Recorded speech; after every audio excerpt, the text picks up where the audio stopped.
2002 by the author and renowned economist Nouriel Roubini, and he outlines what he calls 10 megathreats now facing the world. And after reading it, I couldn't help but think how these might play into the opening of the third seal of Revelation. Not to say that these are the third seal, but they're stepping stones that would facilitate the arrival of that seal being opened. So as you listen today, I'll let you decide on that. Personally, the jury's still out as far as I'm concerned. Let's start in Revelation 6 to level set a few things here. Remember from Revelation 6, the first seal is a rider on a white horse with a bow, which could possibly be viewed as an offensive weapon without ammunition.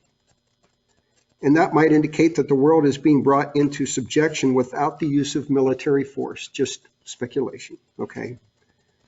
Who goes out conquering and to conquer, in other words, to dominate or control. The second seal is a rider on a red horse who goes forth to take peace from the earth and to cause men to kill one another, and a great sword was given to him. And remember, these seals are global in nature. Again, the great sword might possibly be an offensive military weapon or weapons of some kind, or a general spirit of hatred, as the love of many will grow cold. As the end of this age draws ever closer, the meaning of these seals will become apparent, I think, at least to the elect of God. And I suspect part of the meaning behind this is that a higher power of man is given authority to control the worldwide narratives being produced that lead people into a state of animosity toward their fellow man, and a spirit of evil becoming pervasive to cause the love of many to grow cold. The third seal is a rider on a black horse with a balance in his hand, a measure of wheat for a silver coin, and 3 measures of barley for a silver coin. Essentially, a day's wages for enough to eat that day, I think is the implication here. This is likely a natural progression of man's evil and the growing effects of worldwide hatred and killing, the opening of the second seal, combined with the world slowly being brought under control or being subjected to the powers that go forth conquering and to conquer, which is symbolized by the first seal. It seems like the effects of the seals build on one another and become ever more severe and increasingly far-reaching. The fourth seal involves a pale horse with a rider named Death, whom the grave followed closely behind.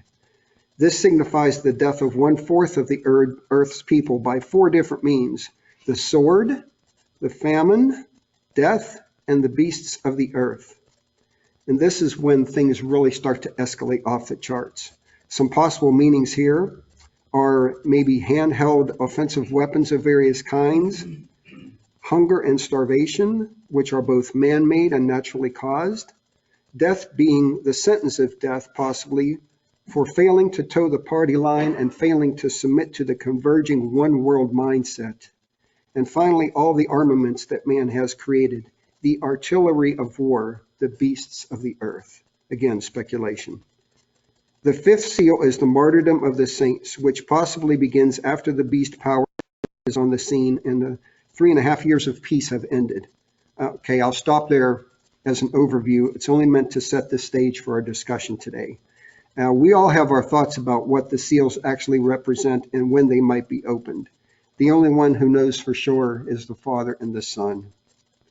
With that said, we'll keep watching and see how these mega threats that Roubini discusses in his book might play some kind of role in ushering the end of the age. We'll keep watching on that. Roubini has been studying economic trends his entire career. You may recall that he was nicknamed Dr. Doom back in 2006 for predicting the 2008 housing and great financial crisis. He served under several presidents during his time with the U.S. Treasury and is now a professor emeritus of economics at the New York University's Stern School of Business and chairman of Roubini Macro Associates. He is also the chief economist with Atlas Capital Team. So in his book, he outlines 10 threats.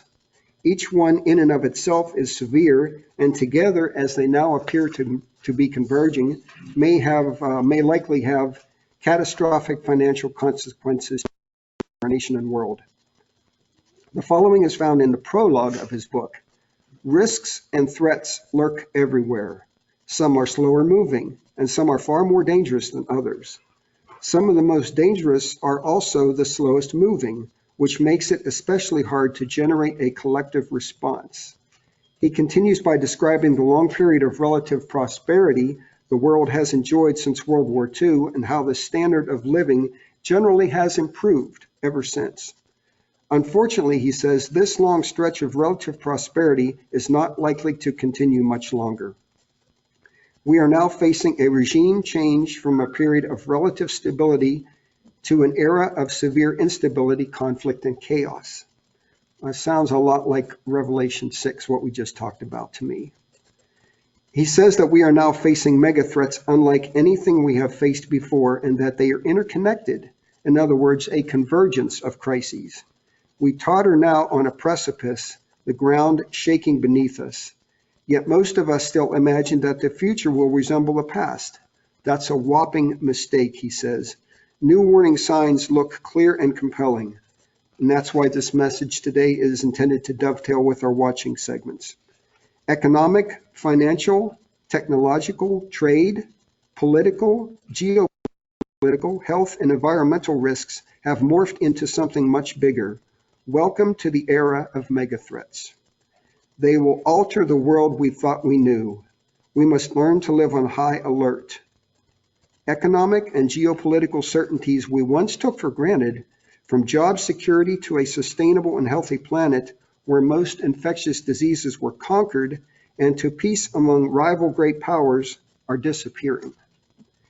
It should come as no surprise to hear that our current global standard of living is simply unsustainable. I've heard it said that if the entire world enjoyed the same standard of living that we do in the U.S., that we would need 3 planet Earths to support it.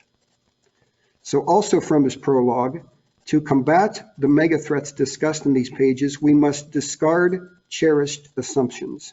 We cannot assume that automating certain jobs will lead to new and better jobs elsewhere, as often has been in the past.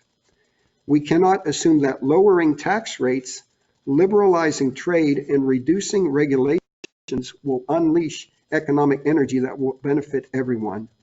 And listen to this, our very survival may hinge on subordinating individual freedoms to the common good nationally and globally, he says.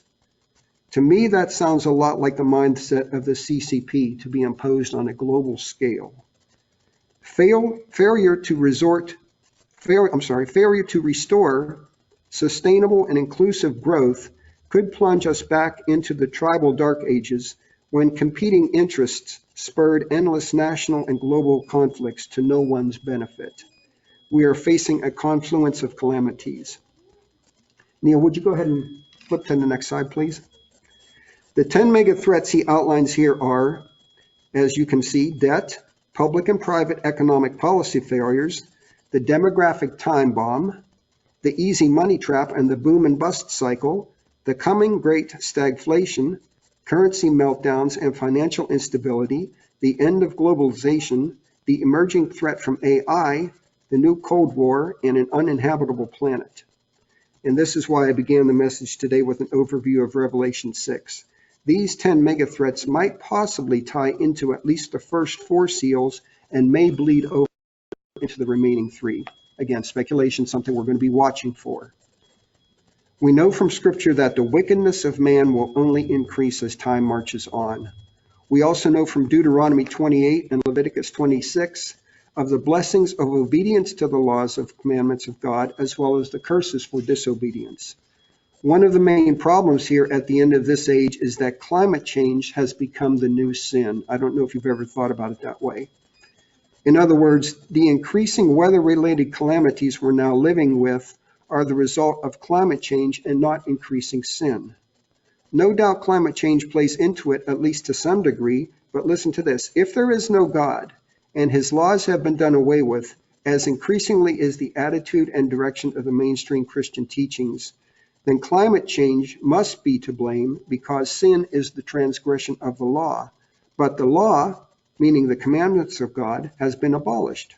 And if so, that would help to explain some of the increasingly draconian and ridiculous statements and policies being pushed on us in an effort to achieve net zero carbon emissions, at the latest of which is to push the ban on gas-powered stoves. So if you think it's absurd now, just wait, because it's only going to increase, I believe. If gas-powered ovens and gas-powered stoves, for example, are banned and we're forced to rely solely upon electricity, then when or if the powers that be decide to pull the plug, we'll have no other means of powering our existence, and we will have been conquered, so to speak, without firing a single shot. China's increasing dominance of our agriculture industry, the radical left's influence in our school system, and the illegal immigration issue are just other ways the U.S. is being conquered without firing a single shot. The empty bow. Could it be that all these issues converging together simultaneously are some manifestation or type of the first seal? Just food for thought. Let's keep watching in that regard. Recall at the beginning of the message I mentioned that Roubini's book was written just last year, 2022. Regarding debt, let's take a peek at the first one here, because it's probably the most important as far as we're concerned as individuals. Regarding debt, he says, true, we have survived financial bubbles and economic dislocations for decades and centuries. As I stated, I have witnessed multiple debt crises over the past 40 years, and in each case, the country or region has eventually recovered. But readers who suppose that crises come and go, with scarring at worst, are mistaken this time. We have crossed into new territory. With global income growth flagging, countries, corporations, banks, and households owe more than they can repay in most foreseeable scenarios. Debt that was manageable when interest rates were zero or negative will become unsustainable as central banks now have to sharply raise their policy rates to fight inflation. This time we are racing towards an inflection point that will alter life for lenders and borrowers, whether public or private. The mother of all debt crises may take place sometime during the current or next decade, he says.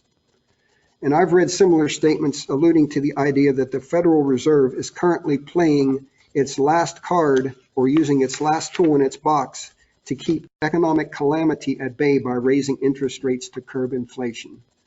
What happens when this last hand is played out and inflation becomes so bad that the masses can't afford to buy much beyond bare necessities, and their spending power, which fuels 2/3 of the U.S. economy, is severely crippled? It's possible we will find out soon. By the way, on Tuesday of this week, Chairman Powell, in an effort to fight inflation, said that fighting inflation will take a significant amount of time. Those are his words, a significant amount of time. Whenever the Fed speaks, they are just vague enough so that the masses are confused, but just clear enough so the market knows exactly what he's talking about. Roubini continues by stating that since the 2008 financial crisis, 60% of low-income economies still have significant debt vulnerabilities, and according to the UN, up to 70 poor developing economies may face default in the next few years, given the convergence of calamities that are currently impacting them. So this is a global issue. Booms and bubbles always precede busts and crashes, but the scale this time far exceeds all precursors. Advanced economies and emerging markets are burdened with more debt now than ever, with potential growth being low in advanced economies, including right here in the United States. Policymakers have tapped every resource in their monetary and fiscal arsenals, with little dry powder remaining. The next act in this economic drama will not resemble the preceding ones. When one or multiple shocks trigger a severe recession and financial crisis, the traditional responses that used to mitigate them will not be available. Bankruptcies of highly leveraged households, corporate firms, banks, and other financial institutions will sweep away savings and other assets, leaving only debt. Assumptions about wealth will crumble. What we owe, not what we own, will govern our status, he says. How about that? Think you'll be able to tap the equity of your house when your savings evaporates? Guess what? Housing is a big market. And just like other assets, our homes are only as valuable as what someone else is willing to pay for them. If potential buyers are also tapped out and struggling just to survive, what would your house be worth to a potential buyer then? The equity that you've accumulated would likely evaporate right along with your other wealth. Enough on debt. And in the succeeding messages here, in a few minutes, I'll give a brief overview of the other 9 mega threats in the interest of time. His book is jam-packed with information about what we're facing, along with 2 chapters which outline different possible endgame scenarios, one less severe than the other. I highly recommend his book for your library. It's timely and relevant. Our only true and lasting riches are found in Christ alone. Amen. When he returns and sets up his government, complete with jubilees and releasings of debts, none of these man-made problems will exist. They simply won't exist. So of all the 10 mega threats he mentions here, I chose to whet your appetite primarily with the first one, debt. And that being the reason is that debt, public and private economic failures, the demographic time bomb, the easy money trap, etc., like you see behind me, debt is the one that we as individuals have at least a little bit of control over. If you're not already, I'd encourage you to try to actually live a little bit below your means. If at all possible, saving whatever you're reasonably able to for a rainy day. A storm is coming. Work to get yourselves into the best possible financial position you can. If you're toward the end of your work life or even retired, you have somewhat of a nest egg to hopefully sustain you at least for a while. If you're young and just getting started, do what you can to be as financially responsible as possible. And I'd like to share a few more thoughts here before we review the remaining 9. I'd like to share a few thoughts on the 3rd seal of Revelation 6. The rider on the black horse with a balance in his hand, a day's wages for enough to eat for that day. We know that at the end of this age that Scripture speaks about a convergence of each of 3 macro entities, each into one of its own: world economies, world religions, and world governments. They will become one universal economy, one universal religion and government. The mark of the beast, when enacted, stipulates that no one will be able to buy or sell unless they have that mark.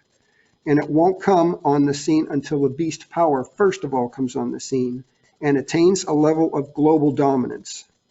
So bad this will be that the 3rd angelic warning from heaven will be uttered, warning us ahead of time not to take it lest we abandon our very salvation. Go back and review Revelation 13 and 14 for information on that. For a universal economy to be brought about, what must happen first? I'm sure each of you has your own ideas. Seems to me from what I've read and studied the past few years that at a very high level, all of the major world currencies must first of all be devalued, probably simultaneously, if not very closely together, likely driven by unsustainable global debt to the point of making them almost worthless. Hyperinflation. That's what we're talking about here, hyperinflation. Only then would the global financial climate be receptive to a one world currency solution, which would be a precursor to the soon-to-come mark of the beast. The global powers that be are creating the problem and the solution simultaneously. They're going out conquering and to conquer. Technology would be the universal enabler, and everyone would either take the mark in their forehead or hand in whatever form it takes and continue to be able to buy or sell, also forsaking their salvation in the process, or they'd refuse it, heeding the 3rd angel's warning, and place their faith, hope, and trust in the only true God for their salvation and continued survival here on earth until his return. Since the US dollar has such a global influence, engineering its collapse will have a domino effect on other currencies and probably cause them to fall around the same time. We will see. I actually hope I live long enough so I don't see this, but it may happen in my lifetime. So with that said, let's touch on the other 9 mega threats. Number 2, policy public and private policy failures. Quoting Roubini, absent a powerful and lasting level of economic growth, some sort of event will eventually lance the worldwide debt bubble. The COVID-19 pandemic has pushed us close to the brink. The next shock is likely to push us over. Today, we can see enormous amounts of debt everywhere we look, yet like an iceberg, much more implicit debt lies below the surface. We cannot measure the implicit cost, for example, of salvaging unfunded elderly health care and pension liabilities, the costs of climate change, the costs of future global pandemics, and the like. And by the way, just let me throw out a few figures here for you. As of the end of January, a couple weeks ago, according to usdebtclock.org, total U.S. personal debt was approaching $25 trillion in this country. The national debt was approaching $32 trillion, and the combined debt for unfunded liabilities, things like Social Security, Medicare Parts A, B, and D, federal debt held by the public, and federal employee and veterans benefits totaled a whopping $182 trillion. These three amounts combined translate into just over $700,000 worth of debt per U.S. citizen. Number 3, the demographic time bomb.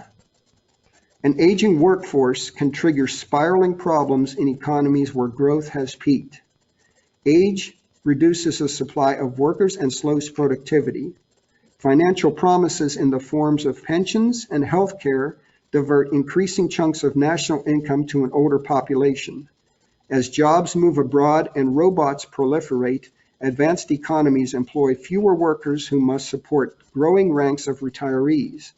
As this trend continues, we can forget a future that continues centuries of social progress from one generation to the next. The paychecks of active workers will increasingly be devoted to maintaining safety nets for the elderly. It could be that generational warfare comes into play here. Lower rates of spending and savings by younger generations will further pump the brakes on economic growth. An ever-increasing share of income must preserve standards of living for retirees, and the skewing gets worse every year as payrolls and working-age populations shrink and old-age liabilities balloon. We also know that very soon only 2 workers will fund the Social Security system for every retiree. This number continues to decrease a little bit every year. Absent government intervention to maintain the Social Security safety net, the trust fund, and better manage annual benefits, the future for those who rely solely on Social Security to fund their retirement looks increasingly bleak. Number 4, the easy money trap and boom and bust cycles. We've spent essentially the last 40 years, this country, reacting to every shock and crisis triggered by a bubble gone bust in the same way, by creating more easy money and easy credit. This trend is ominous and unprecedented. Cheap money through the mechanism of lower interest rates, credit and fiscal stimulus ends up seeding subsequent asset and credit booms and busts, with each cycle reaching an inflection point of ever-increasing debt until we find ourselves where we are today, in debt as far as the eye can see, like waves increasing in strength before reaching the shore.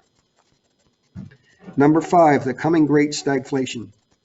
Brace for stagflation that combines recession and high unemployment with high inflation that further stifles job growth.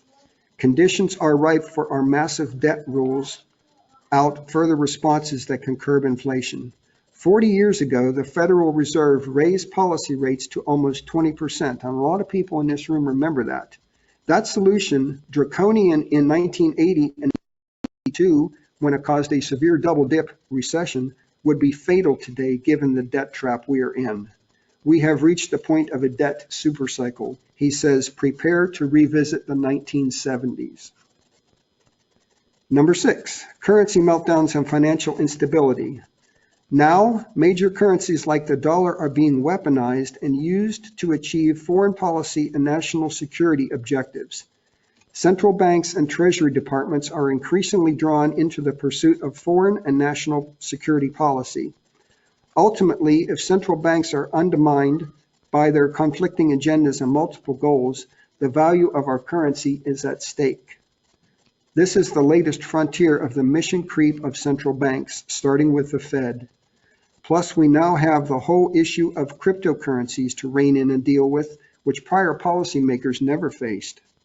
The U.S. is already the largest global debtor to the tune of over 50% of our GDP, or 13 trillion in foreign liabilities.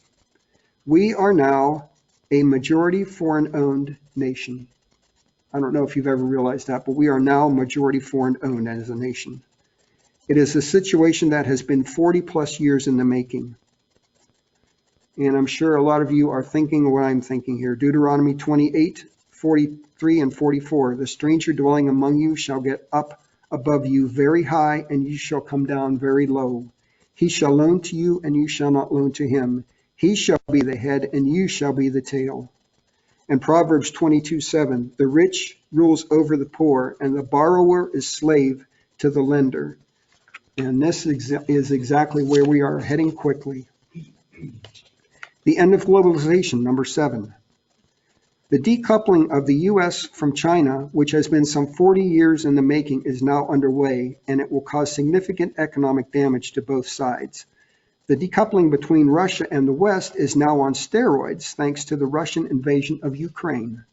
As the new Cold War between China and its allies and the U.S. and most of the West accelerates over the next 2 decades, expect a gradual but steady fragmentation of the global economy, he says.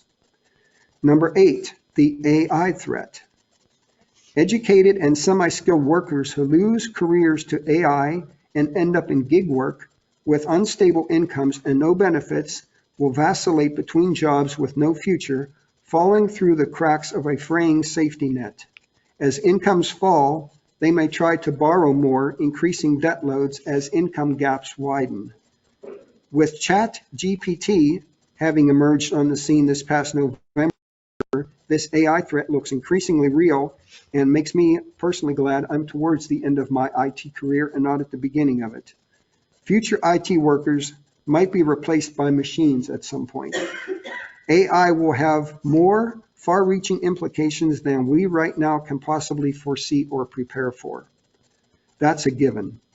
An article published at the end of January by The Atlantic was entitled, How ChatGPT Will Destabilize White-Collar Work. And another by Vox was titled, Where Will All the Laid-Off Tech Workers Go? Remember, ChatGPT, and there's a few others on the horizon that are coming out now too, was just made publicly available back in November, so the implications are already starting to be made known and felt in 3 short months. Number 9, the new Cold War. Once China wields the world's biggest economic club, as most experts predict it will sometime before 2030, the U.S. may lose leadership in the technologies of the future. As emerging new Cold War is growing colder and will disrupt supply chains and rearrange alliances, disruptions will unsettle markets. Tie-ups will make the post-pandemic scarcity seem like abundance. Prices may rise as the U.S. economy stalls, the twin hallmarks of stagflation. For those of us who lived through the 70s, we know that's true. Crises may rattle manufacturing, banking, and housing, not once in a while, but with numbing frequency. An increasingly authoritarian China may dictate new rules to us here in the United States. Back in 2000, if you recall, China began its Belt and Road Initiative with the goal of spreading its influence into Asia, Europe, Latin America, Africa, and the Middle East. China became the primary financer for large infrastructure projects in 165 different countries. In many cases, if the host countries either could not or cannot repay these loans, China gains direct control of their seaports and other assets it is funding. Also, in most if not all cases, it is the Chinese workers who are employed there, not local workers, thereby providing little, if any, direct net economic benefit to those countries. To this day, China has retained its developing nation status, thereby allowing it to only partially abide by the open trade rules of the World Trade Organization, a status it has and continues to exploit to its increasing benefits and dominance. Number 10, an uninhabitable planet. One of the stated goals of the Committee of 300 is to reduce the Earth's population to somewhere between 1/2 and 1 billion people, comprised of only the super elites that will ultimately control everything and the servant class deemed worthy enough to be left alive to serve them. Something else to watch for is the increase in the move away from fossil fuels and toward a greener energy-dominated planet, with carbon emissions being financially penalized until the offenders are driven out of business. Imagine trying to live through winters where there's not enough sunlight to power solar generators or enough total wind output to provide enough energy for everyone to stay warm. Imagine the reverse in sun-drenched climates without enough power to run AC units to make it livable or enough refrigeration to keep food supplies from going bad.